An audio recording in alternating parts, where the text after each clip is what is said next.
Hi, thanks for joining us for the Family Plot, Gardening in the Mid-South. I'm Chris Cooper. Today we're going to make an addition to the Family Plot garden, blueberries. We'll show you how to properly plant them. Also, we'll talk about how to plant and fertilize an organic garden. That's just ahead on the Family Plot, Gardening in the Mid-South. Production funding for the Family Plot, Gardening in the Mid-South is provided by Goodwin's Landscape and Garden Center in Germantown since 1943 and continuing to offer its plants for successful gardening with 7 greenhouses and 3 acres of plants, plus comprehensive landscape services. International Paper Foundation, the WKNO Production Fund, the WKNO Endowment Fund, and by viewers like you. Thank you.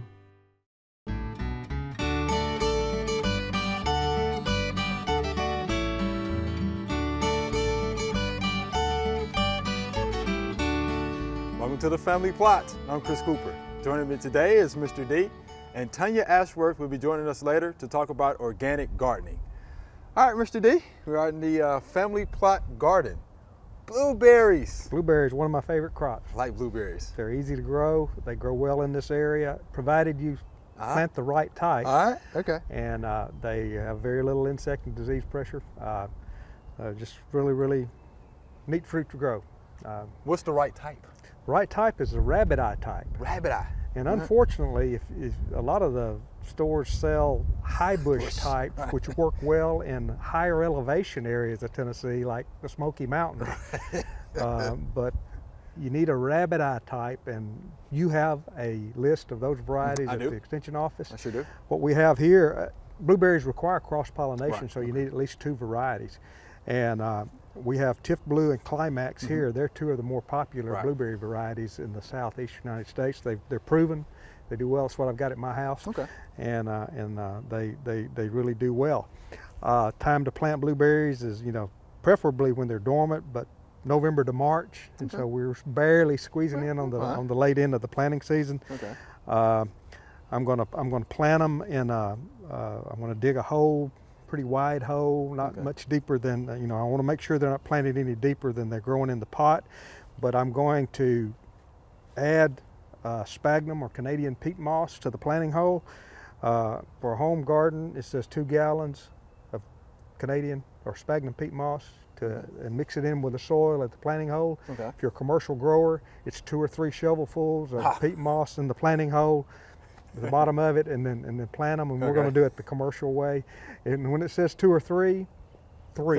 That means 3. You can't get too much sphagnum peat moss in the planting hole. And if you have planted blueberries without putting sphagnum peat moss, and they're just kind of sitting there and they're not growing, dig them up, put it in there, put peat moss in the ground, and plant them on top of it, because the peat moss holds moisture, and it helps this young plant grow because it increases the water holding capacity. It also is more acidifying. And blueberries are they do best in a very acid soil, 4.8 to 5.2. Yeah, which is low. I prefer 4.8. Right. So your blueberries kind of need to be off to themselves, because they're pretty much the only plant in this garden landscape that needs an acid environment. Okay. Azaleas and camellias, if you can have your blueberries around your azaleas and camellias, or azaleas, and you'll be okay. Yeah, that'd be fine. But you need to keep them away from our blackberries and our other fruit trees, figs, peaches. Almost all the others require a high pH, 6.2 or something like that is better. How about that? But in a commercial planting, 5 to 6 feet apart is what they recommend planting them in a row. Okay. With the rows being 10 to 12 feet apart. Give yourself some room, because this rabbit eye type blueberry can get up to 20 feet tall if you let it. Wow. And you can kind of control that with your pruning shears. Okay. But give yourself some room. I know we're already marked out here, and I think we have them 10 feet apart. Is what we have them here, and that way they'll be individual shrubs, and you can walk completely around them and pick them and prune them and all that, and that would be the best way to do it if you have room. Don't have room, plant them 5 or 6 feet apart, and you'll have about 8 or 10 foot shrub. Jeez. You know, long, it'll be long, you won't be able to go between them. They'll eventually grow together and intertwine together. I think it'd be best going around them. Yeah, I prefer, if you have the room, I prefer to do that. Room. So we've got our spot marked here, and I guess I'm ready to, let me kind of let me move this one. put it out of the way. Yeah, get that old Bermuda out of there, right? Yeah.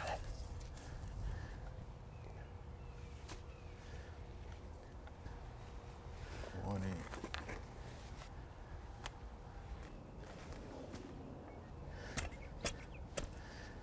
in. Cut it up a little bit. For the sides. Yeah. Even though I don't think we got too much clay here, I want to make sure that the roots don't have any trouble penetrating. All right. Okay, I think that's got it in pretty good shape, so I'm ready to add my sphagnum peat moss. Peat moss. 2 or 3 good shovelfuls. Right. Watch out, it's a little dusty now, Oh, yeah.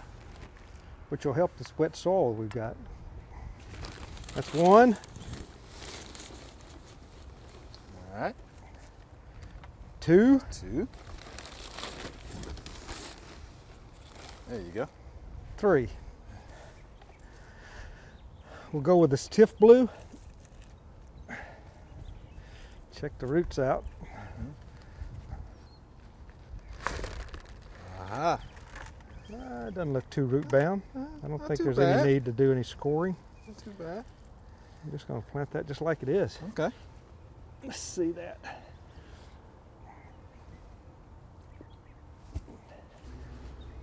Look about the right depth. I want it the the same depth that it grew in the nursery. All right. Just start adding the soil back. Now, do you like to pack it in as you go? Nah, not Okay. really. I know some folks like to do that. What I need to do is water it in after we get it set. Mm-hmm. Going to have to fight the Bermuda grass. Oh, yeah. And of course, Post Mm-hmm. does a pretty good job, and it's cleared to use on blueberries. Be very careful with Roundup around any fruit. Roundup does strange things to grapes and peaches and things like that. So I just I prefer not to use Roundup around my fruits. Now, while you're doing that, what about fertilizing? Of course, it already has fertilizer. Yeah, don't fertilize the first year. All right. Blueberries, you can do more damage over fertilizing than under fertilizing. All right. All right. So go very light. Do not use ammonium nitrate. It's better not to use nitrate forms of fertilizer. When you add your nitrogen, probably need to use ammonium sulfate. That will lower the pH because of the sulfur. Kind of a rule of thumb with planting blueberries for me is to take off about 1/3 of the growth. I'm not going to worry about 1/3, but I am going to take off all the fruit and blooms, because this first year I want all the energy to go to growing a plant.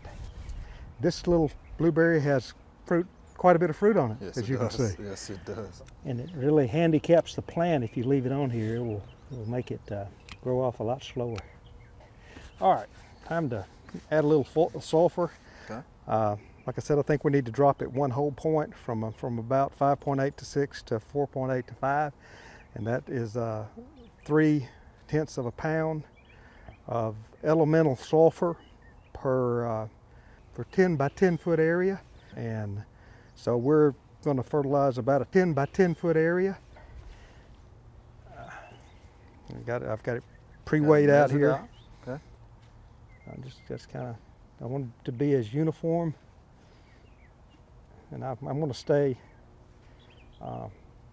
upwind. I'm sorry, camera folks.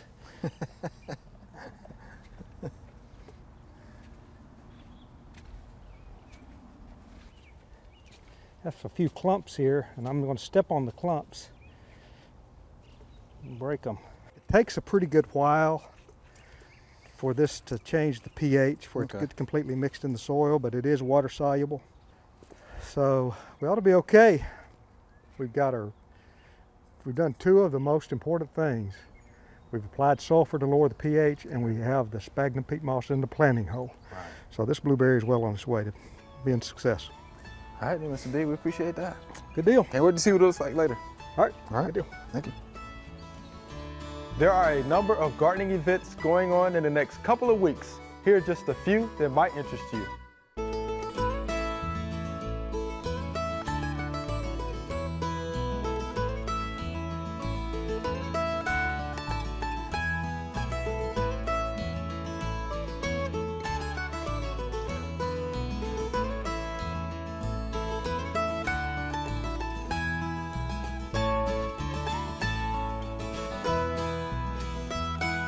All right, Tanya, let's talk a little bit about organic gardening. Okay. There's a lot of people interested in gardening organically.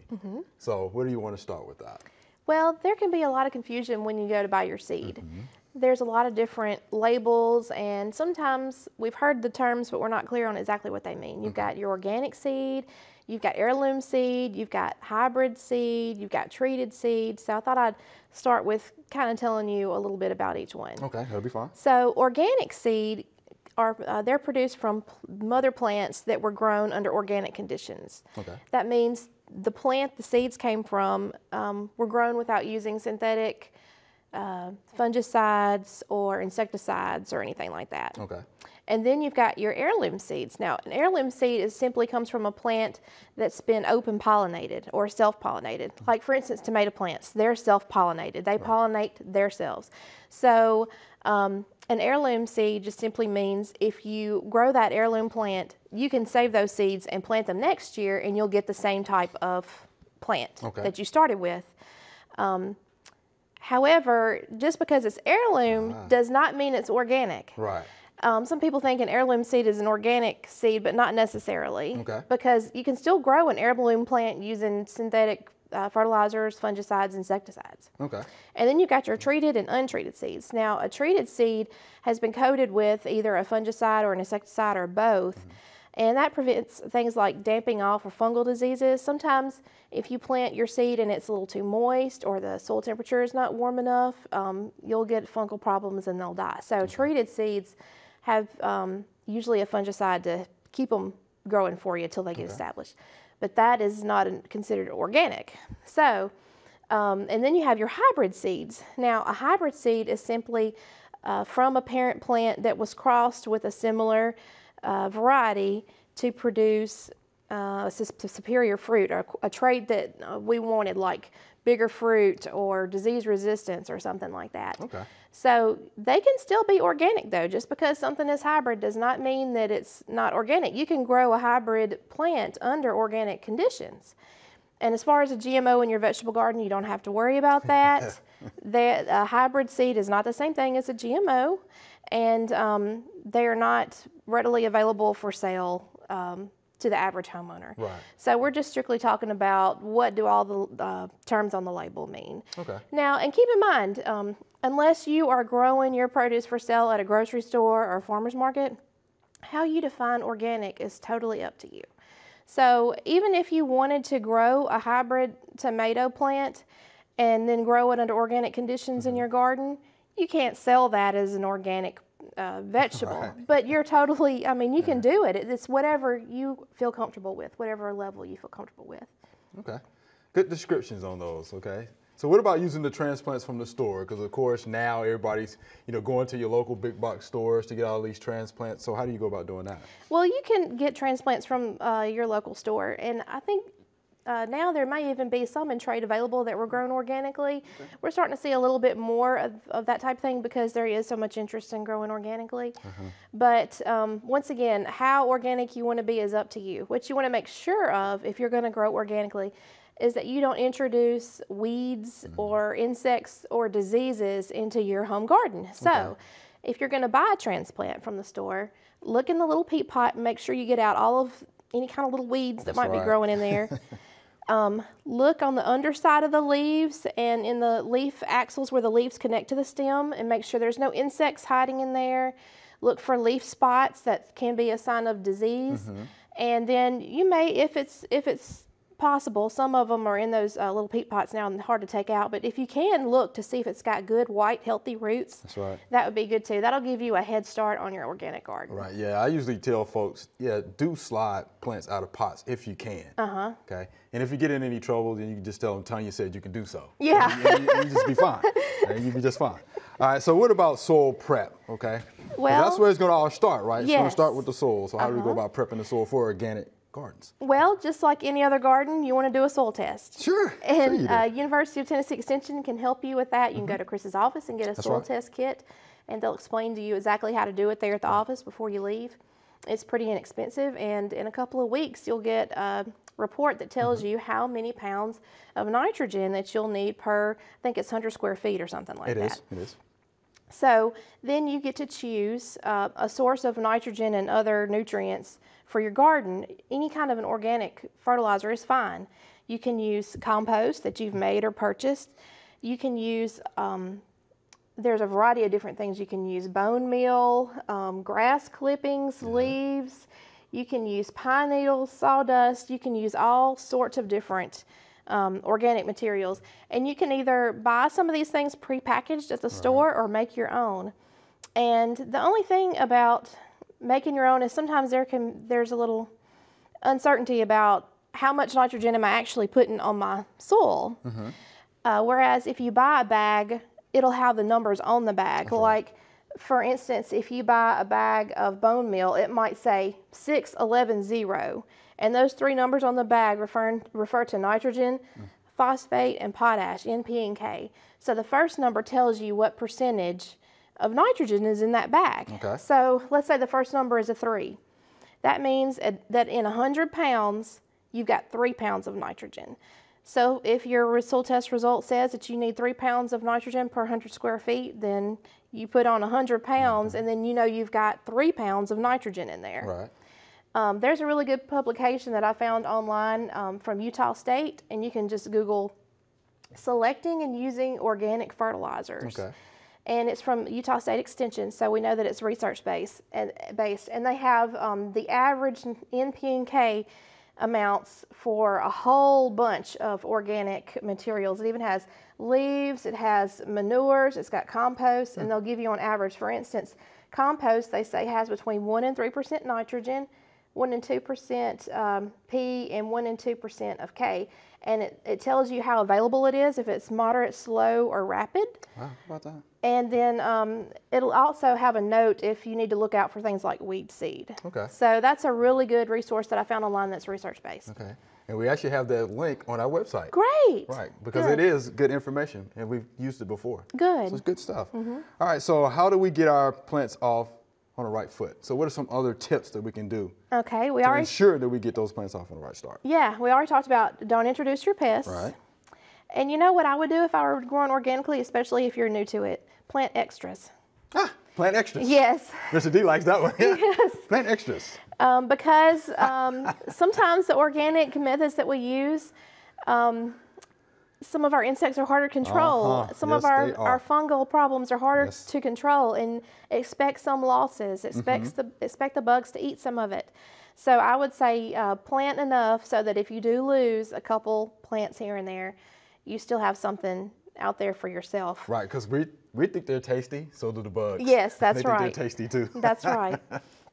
So plant extras. You want to wait until the danger of frost has passed. I know we've had really warm winter this year, and I'm already looking and seeing tomato plants and transplants at the garden center. But in our area, and it's different depending on where you live, it's April 15th for your plant date. That's just for the Memphis, Fayette County area. But if you live in other parts, call your local extension agent and ask when the frost date is. Okay. Tanya, great information. We appreciate that. Thank you. All right, thank you much.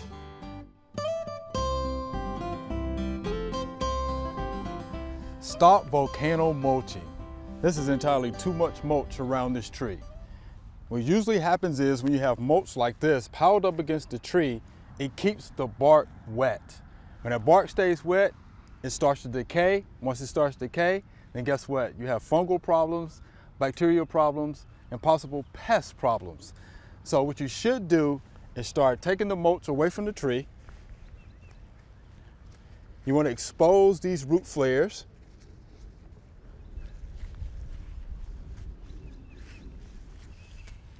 And what you're trying to do with mulch is trying to mimic Mother Nature. You want to bring the mulch out to the drip line of the tree if you can. Once you take the mulch back, you should always be able to see the root flares. Here are your root flares here. Okay. Leave those exposed. And there you have it. Your tree is going to thank you for it. All right, this is our Q&A session. Tanya, help us out, okay? Okay. All right, here's our first viewer email. What is the best ground cover to use in a vegetable garden? I've heard of using vetch, clover, or manure, and this is from Trent.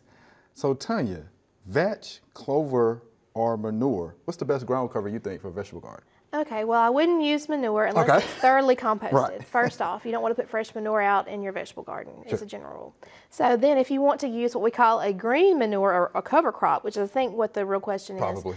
I did a little looking around online, and the University of Tennessee actually did some research on what type of green manures are best for weed suppression and also biomass development, and which ones fix nitrogen the best. Because if you plant a legume, which all that means is in the pea family, if you plant a legume, it will fix nitrogen, atmospheric nitrogen. So it will give you a free nitrogen source, is what I'm trying to say. So if you plant, they found that grains, small grains that you plant, are best for weed suppression and biomass buildup. Okay. But for nitrogen fixation, you need a legume. Now, your vetch and your clover, those are your legumes. Right. So, and they found that the very best thing to do is to mix a grain and a legume. So if you planted a mixture of rye and clover, or if you planted a mixture of rye and vetch, those are probably going to be the very best mixes for your home garden. Wow, how about that, a combination? One for the weeds and the biomass, and one to fix your nitrogen. Okay, makes sense. Mr. D? Yep, I concur. Okay, good stuff. All right, Mr. Trent, I hope that helps you out. Here's our next viewer email. Did the freeze we had damage my azaleas? And this is from Lisa right here in Memphis. So, Mr. D, you want to take a stab at that one? You know, I don't What do know. you think? Probably not. Now, when I'm talking about damage to azaleas, I'm talking probably more of the bark damage and you know, that kind of damage. Now, as far as bloom damage, possibly. Perhaps. If the blooms were open, yeah, it took those out. The ones that hadn't bloomed yet in the Memphis area probably going to be all right. Tanya, would you? Yeah, I've got azaleas in my yard, and mine had not bloomed yet when we got the freeze, and they're fine. They're started blooming yesterday. But my neighbor down the street, hers were already in bloom, and they look terrible. Right. So if your flower buds had not opened and they turned all brown, you're just not going to get blooms this year. But your azalea plant can withstand freezing temperatures. Right. Yeah. So that's pretty much what happened. You know, Mother Nature did a little, thinning for you. Yeah. They were open, for the most part, but they'd be fine. Yeah. But the freeze was pretty serious there for a little bit. Yeah, we had to cover some things up. Yeah. At our house. A lot of people did Tender that. Things. Okay. There you have it, Lisa. Okay.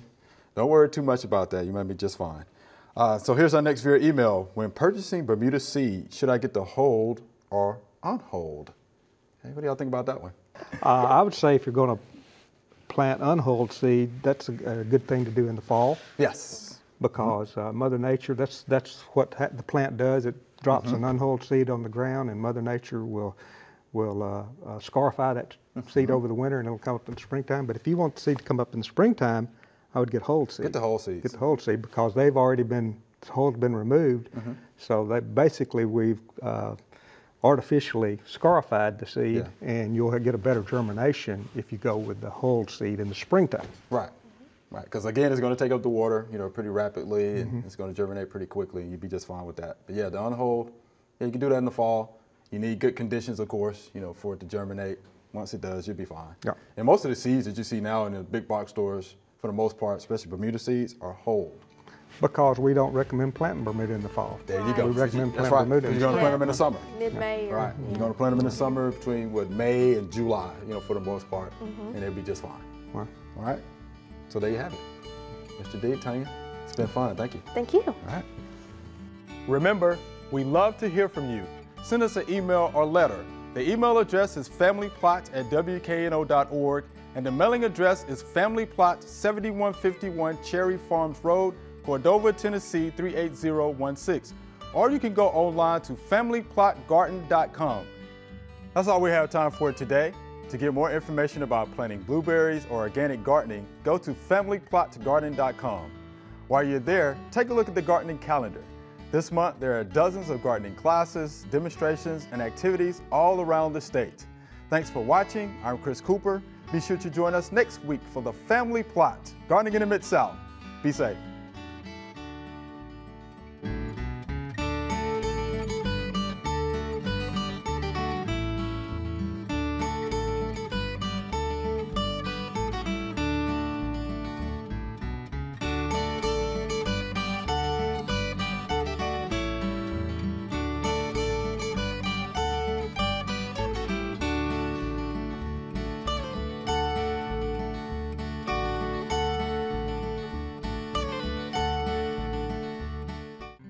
Production funding for the Family Plot, Gardening in the Mid-South is provided by Good Winds Landscape and Garden Center in Germantown since 1943 and continuing to offer its plants for successful gardening with 7 greenhouses and 3 acres of plants, plus comprehensive landscape services.